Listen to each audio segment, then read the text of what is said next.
உனக்கு புஷ்ய நட்சத்திரம் ரொம்ப லாபகரமான நட்சத்திரம், அதனால நாளைக்கே உனக்கு பட்டம் கட்டலான்னு இருக்கேன் அப்படின்னு தசரதர் ராமர் பார்த்து சொல்றார். ராமர் முகத்துல எந்த விதமான ஒரு மாற்றத்தையும் கண்டுபிடிக்க முடியலையா தசரதரால. என்ன நினைக்கிறார், இஷ்டப்படுறதா இஷ்டப்படலையா, என்ன நினைக்கிறாருன்னே கண்டுபிடிக்க முடியலையா. இவெல்லாம் அயோத்தி ஜனங்களை பத்தியே சொல்றார்.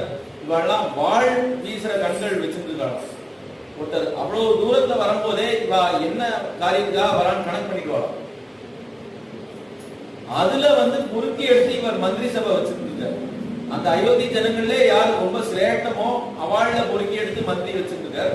அந்த மந்திரிகளுக்கு எல்லாம் இவர் ராஜா.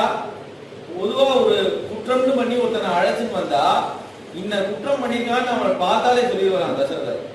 அப்புறம் அந்த ஜூரியெல்லாம் சேர்ந்து முடிவு பண்ணி பார்த்தா தசரதர் என்ன முதல்ல முடிவு பண்ணிடுறோம் அந்த தீர்மானம் தான் வருமா, அதுல மாறுதலே வந்தது இல்லையா.